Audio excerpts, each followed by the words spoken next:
কি যেন পড়ে আছে তিনি দেখার জন্য একটু সামনে অগ্রসর হয়ে গেলেন। যাই দেখলেন কম্বল মুড়ি দিয়ে যেন কোনো মানুষ শুয়ে আছে। দূর থেকে সালাম দিলেন, আসসালামু আলাইকুম ওয়া রাহমাতুল্লাহ। কম্বলের ভিতর থেকে সরাসরি সালামের জবাব না আসিয়া জবাবটা এভাবে আসলো, সালামুন কাওলাম মির রাব্বির রহিম। দয়াময় পরম দয়ালু আল্লাহ তাআলার পক্ষ থেকে সালাম বর্ষিত হোক। সরাসরি নিজের ভাষায় সালামের জবাব না দিয়ে কোরআনে কারীম থেকে আয়াতুল কারিমা পাঠ করলেন, সালামুন কাওলাম মির রাব্বির রহিম, পরম করুণাময় আল্লাহ তাআলার পক্ষ থেকে আপনার উপর শান্তি বর্ষিত হোক। হযরত আব্দুল্লাহ ইবনে মুবারক রাহিমাহুল্লাহ বুঝতে পারলেন, আন্দাজ করতে পারলেন এই চাদরের ভিতরে যিনি আছেন ইনি একজন বৃদ্ধ মহিলা। জিজ্ঞেস করলেন, বুড়িমা আপনি এখানে কেন? সমস্ত হজ যাত্রী যারা ছিল সবাই তো নিজ নিজ গন্তব্যে পৌঁছে গেছে, আপনি এখানে একাকি কী করছেন? তিনি নিজের ভাষায় কোনো উত্তর না দিয়ে কালাম হাকিম থেকে একটি আয়াত পাঠ শুরু করলেন, মান ইউদ্লিলিল্লাহু ফামা লাহু মিন হাদ। যাকে আল্লাহ তাআলা বেরাহ করে দেন, যাকে আল্লাহ তাআলা গুমরাহ করে দেন, যাকে আল্লাহ তাআলা পথ ঘুরাইয়া দেন, তাকে পথ দেখানোর মতো পৃথিবীতে আর কেউ থাকে না। অর্থাৎ ওই বুড়িমা মুহাদ্দিস সাহেব আব্দুল্লাহ ইবনে মুবারক রাহিমাহুল্লাহকে বুঝাইতে চাইলেন, আমি তো সফরে আসছি, ঠিক আছে, হজ সফরে আসছি, আমার কাফেরা সবাই চলে গেছে, এখন আমি একাকি, আমার পথ চিনি না, আমি গুমরা হয়ে গেছি, পথভ্রষ্ট হয়ে গেছি, আমাকে পথ দেখানোর কেউ নাই। হযরত আব্দুল্লাহ ইবনে মুবারক রাহিমাহুল্লাহ বিস্মিত হলেন, জিজ্ঞেস করলেন, আপনি কতদিন যাবত এখানে রয়েছেন? বললেন, ওই মহিলা নিজের ভাষায় কথা না বলিয়া কালাম হাকিম থেকে তেলাওয়াত শুরু করলেন,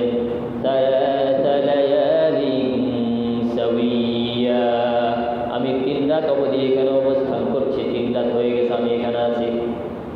মুহাদ্দিস সাহেব অবাক হয়ে গেলেন, কৌতূহলী হয়ে জিজ্ঞেস করলেন, আপনি যে 3 দিন যাবত এখানে আছেন, আপনার খাবারের কী ব্যবস্থা? আপনি কি খাইছেন, কি পানাহার করছেন?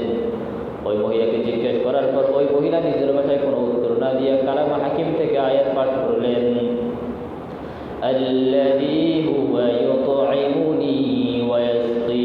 যে রব্বে কারীম আমাকে 3 দিন যাবত এখানে অবস্থান করাইছেন, যে রব্বে কারীম আমাকে সৃষ্টি করেছেন, যে রব্বে কারীম আমাকে আমার জীবিকা নির্বাহের ব্যবস্থা করেছেন, যিনি আমাকে সৃষ্টি করেছেন, সে রব্বে কারীম আল্লাযী হুয়া ইউতঈমুনি ওয়া ইয়াসকি, সে রব্বে কারীম আমার পানাহারের ব্যবস্থা করেছেন। সুবহানাল্লাহ।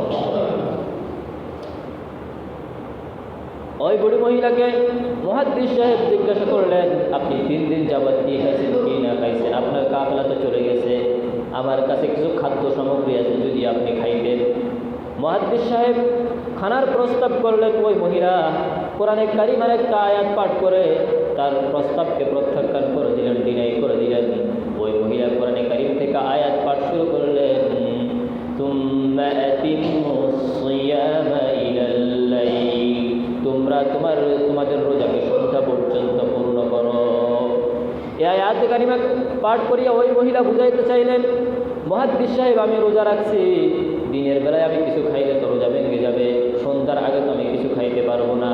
মুহাদ্দিস সাহেব বললেন, বুড়িমা আপনি রোজা রাখছেন ঠিক আছে, নকল রোজা তো মেহমানের খাতিরে ভাঙ্গা জায়েজ আছে, আর মুসাফির অবস্থায়, সফর অবস্থায় তো ফরজ নামাজ, ফরজ রোজাকেও আল্লাহ তাআলা হালকা করে দিয়েছেন, না রাখার হুকুম আছে, আপনি ভাঙলে সমস্যা কোথায়? বুড়িমা কোরআনে কারিম থেকে আয়াত পাঠ শুরু করলেন, ওয়া আন তাসুমু খায়রুল লাকুম ইন কুনতুম তা'লামুন। যদি তোমরা নকল রোজাগুলো রাখো, নকল রোজা সফর অবস্থায় যদি রোজা রাখো, তাহলে এটা তোমাদের জন্য উত্তম। সুবহানাল্লাহ বিহামদিহি। আমার জন্য উত্তম রোজা রাখা, আমি কেন রোজা ভাঙবো? অতএব তুমি আমার রোজা ভাঙার চেষ্টা করো না। মুহাদ্দিস সাহেব বিস্মিত হয়ে জিজ্ঞাসা করলেন, বুড়িমা আপনি আমার প্রত্যেকটা কথার জবাব নিজের মাতৃভাষায় না দিয়া কোরআনে কারিম থেকে এক একটা আয়াত পাঠ করে আমাকে বুঝাইতেছেন, কারণটা কি? তা নিজের প্রথমে খুতবার মধ্যে যে আয়াত পাঠ করলেন, বুড়িমা ওই আয়াত পাঠ শুরু করলেন, মা ইয়ালফিযু মিন কাওলিন ইল্লা লাদাইহি রাকীবুন আতীদ। বান্দা যতগুলো কাজ করে দুনিয়ার মধ্যে, চলন বলনের মধ্যে, সারাদিন প্রত্যেকটা মুহূর্তে যে কাজগুলো করে, মা ইয়ালফিযু মিন কওলিন, যতগুলো কথা বলে, ইল্লা লাদাইহি রাকীবুন আতীদ, প্রতিটা কথা মনিটরিং করার জন্য, প্রতিটা কথা সংরক্ষণ করার জন্য একজন ফেরেশতা সর্বদা তার সাথে থাকে। কিরামান কাতিবিনা ইয়ালামুনা মা তাফআলুন, কিরামান কাতিবিন, দুইজন ফেরেশতা আছে, মানুষ যা কিছু করে সব কিছু লিপিবদ্ধ করতে থাকে। ওই মহিলা মুহাদ্দিস সাহেবকে বুঝাইলেন, মুহাদ্দিস সাহেব, মানুষ যে লব্ধগুলো করে, মুখ থেকে যে উচ্চারণগুলো করে, সমস্ত উচ্চারণ তো একজন ফেরেশতা সংরক্ষণ করে, লিপিবদ্ধ করে। অতএব আমি চাইতেছি আমার দুই চোয়াল দিয়ে, দুই ঠোঁট দিয়ে যে কথাগুলো বের হবে, এই কথাগুলো যেন দুনিয়ার কোনো কথা না হয়, কোরআনে কারিমের আয়াত হয়। গুনাহ তো হবে না, বরং প্রতিটি হরফে হরফে সাওয়াব। সুবহানাল্লাহি ওয়া বিহামদিহি। মুহাদ্দিস সাহেব চিন্তা করলেন, উনি একজন বৃদ্ধ মহিলা, এভাবে কোরআনে কারিম দিয়ে আমার সাথে কথা বলে। আমি তো, মুহাদ্দিস সাহেব তো সাধারণ কোনো লোক না, উনি হলেন জগৎ বিখ্যাত মুহাদ্দিস আব্দুল্লাহ ইবনে মুবারক রাহিমাহুল্লাহ। তার ব্যাপারে বলা হয়েছে, ইযা সারা আব্দুল্লাহি মিন মারই লাইলাতান সারা আনহা নূরুহা ওয়া জামালুহা। হযরত আব্দুল্লাহ ইবনে মুবারক রাহিমাহুল্লাহ যখন নিজের এলাকা ছেড়ে যখন সফর করা শুরু করলেন, বিদেশে যাওয়া শুরু করলেন, হিজরত করা শুরু করলেন, তখন তার এলাকার লোকেরা বলল, ইযা সারা আব্দুল্লাহি মিন মারই লাইলাতান সারা আনহা নূরুহা ওয়া জামালুহা। আমাদের এলাকাটা ছিল অন্ধকার, অন্ধকারের মধ্যে প্রজ্বলিত বাতি ছিল আব্দুল্লাহ ইবনে মুবারক। আব্দুল্লাহ ইবনে মুবারক আমাদের এলাকা থেকে চলে যাওয়া মানে আমাদের এলাকা থেকে প্রজ্বলিত বাতিটা নিভে যাওয়া, আমাদের এলাকা অন্ধকার হয়ে যাওয়া। সুবহানাল্লাহ। উনি কত বড় মুহাদ্দিস। তার বন্ধুদের মধ্যে যারা বড় বড় উলামায়ে কেরাম যারা ছিলেন, তারা বলতেন, ইযা যুকিরাল আখিয়াউ ফি বালদাতিন ফাহুম আন নাজমিন ওয়া আনতা হিলালুহা। এক দেশের মধ্যে তো শুধু একজন বড় আলেম থাকে না, বড় আলেমের সংখ্যাও অনেক। তো বড় বড় আলেম যারা আছে বলতেছে, তারা যদি এক একজন, তারা নিজেরা বলতেছে, আমরা যদি এক একজন নক্ষত্র হই, আকাশের তারকারাজি হই, তাহলে আব্দুল্লাহ ইবনে মুবারক রাহিমাহুল্লাহ ছিলেন ওই তারকারাজির মাঝে পূর্ণিমার চন্দ্রের মতো, পূর্ণিমার চাঁদের মতো। আল্লাহু আকবার। জগৎ বিখ্যাত মুহাদ্দিসের সামনে কোরআনে কারিম দিয়ে কথা বলতেছে মহিলা। আব্দুল্লাহ ইবনে মুবারক রাহিমাহুল্লাহর মধ্যে অন্তর মধ্যে একটা চিন্তা শুরু, দেখি এই মহিলা কতক্ষণ কোরআন শরীফ দিয়ে কথা বলতে পারে, নিজের ভাষায় কথা বলাবো আমি, চেষ্টা করতেছেন। তো জিজ্ঞাসা করতেছেন, বুড়িমা আপনি এখানে আছেন, আপনার বাড়ি কোথায়? আপনি যদি বলেন তাহলে আমি আপনাকে বাড়ি পৌঁছে দিতে পারি।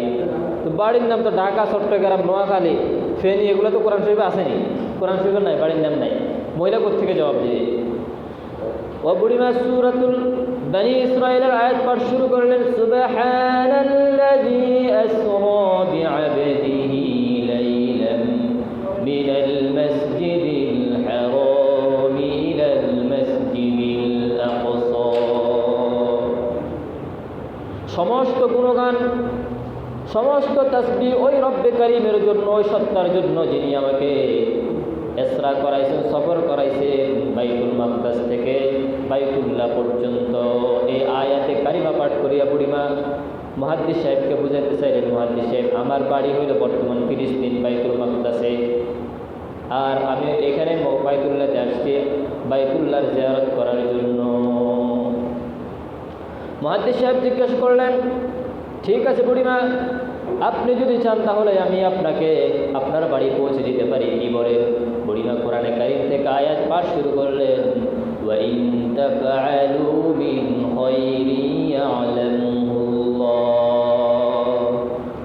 তুমি যদি কোনো ভালো কাজ করতে চাও তাহলে এটা আল্লাহ তাআলা জানেন। আমি তো একজন মুসাফির, আমি পথ ভুলে গেছি। মুসাফিরকে, বেরাহকে, গুমরা ব্যক্তিকে, পথভ্রষ্ট লোককে যদি পথ দেখায় দেওয়া, এটা সওয়াবের কাজ, এটা একটা ভালো কাজ, তুমি করতে পারো, অর্থাৎ আমাকে বাড়ি পৌঁছায় দিতে পারো।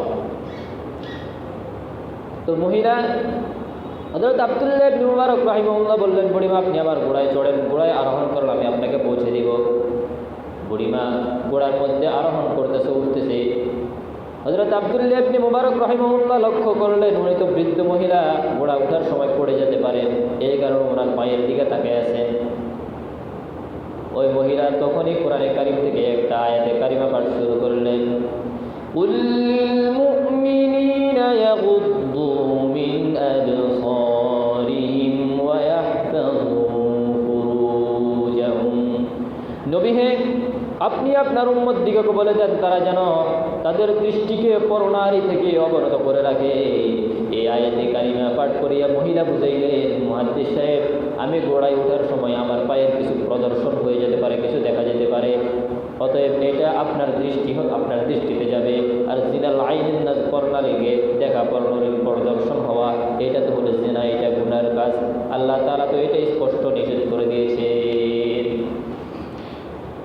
আব্দুল্লাহ ইবনে মুবারক রাহিমাহুল্লাহ বুড়িমাকে নিয়ে সফর থেকে তার বাড়ি পৌঁছাই দেওয়ার জন্য নিয়ে যাইতেছেন।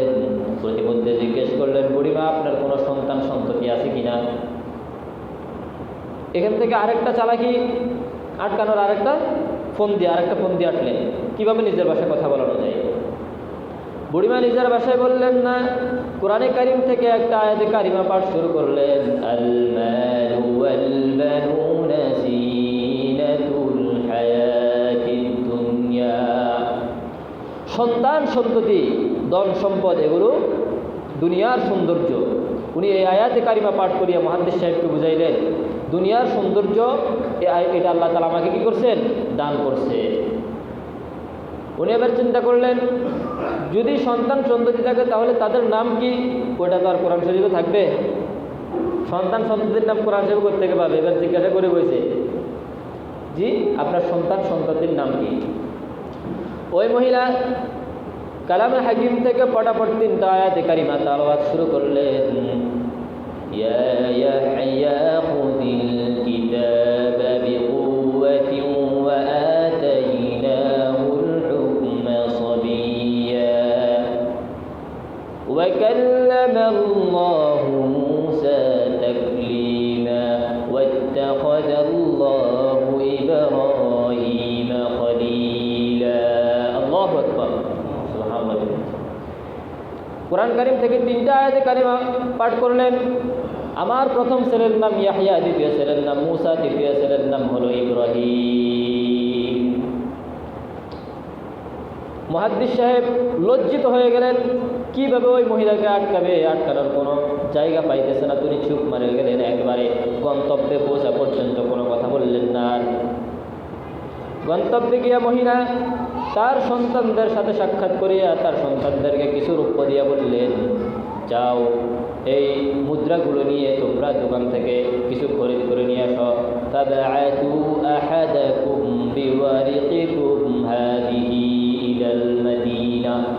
সন্তানদিগকে কিছু রূপা মুদ্রা দিয়া বলতেছে, উনি আমাকে এ পর্যন্ত নিয়ে আসছে, অনেক সফরের ক্লান্তি আছে, ওনার খাবার দাবারের প্রয়োজন আছে, বিশ্রামের প্রয়োজন আছে। ফাবআতু আহাদাকুম বিওয়ারিকিকুম হাদিহি ইলাল মাদিনা। যাও, শহরে যাও, শহর থেকে কিছু খাদ্য সামগ্রী নিয়ে আসো, মুহাদ্দিস সাহেবকে খাওয়াতে হবে। তারপর যখন খাদ্য সামগ্রী ছেলেরা নিয়ে আসলো, তখন বুড়িমা কোরআনে কারিম থেকে খানা মুহাদ্দিস সাহেবের সামনে নিয়ে কোরআনে কারিম থেকে তেলাওয়াত করলেন, কুলু ওয়াশরাবু হানিআন বিমা আসলাফতুম ফিল আইয়ামিল খালিয়া। আপনার সামনে খাদ্য সামগ্রী রাখা হয়েছে, আপনি যা ইচ্ছা তা খায়েন, যা ইচ্ছা তা পান করুন। সুবহানাল্লাহ। মুহাদ্দিস সাহেব বিস্মিত হয়ে গেলেন। তার সন্তানদিগকে খানা পিনা রাখিয়া এক পাশে নিয়ে জিজ্ঞেস করলেন, আচ্ছা বাবারা, বলো তো, তোমার আম্মা জান এই যে কোরআনে কারিম থেকে আমার সাথে সফরের প্রথম থেকে যেখান থেকে দেখা হয়েছে, সফরের আদি থেকে অন্তিম পর্যন্ত আদ্যপ্রান্ত উনি নিজের ভাষায় কোনো কথা বলেন নাই, সম্পূর্ণ কোরআনে কারিমের আয়াত দিয়ে আমার সাথে কথা বলছে। এই যে কোরআনে কারিমের দিয়ে আয়াত দিয়ে কথা বলা, এটা কতদিন যাবৎ পর্যন্ত অব্যাহত আছে? তার সন্তানরা বলল, আমরা তো জানি না, আমাদের কিন্তু বুঝ হয়েছে 40 বছর। এই 40 বছরের ভিতরে আমাদের আম্মার মুখে কোরআনে কারিমের আয়াত ছাড়া কখনো মাতৃভাষায় কথা শুনি নাই। সুবহানাল্লাহ। তাহলে তারাই ছিল আমাদের পূর্বপুরুষ।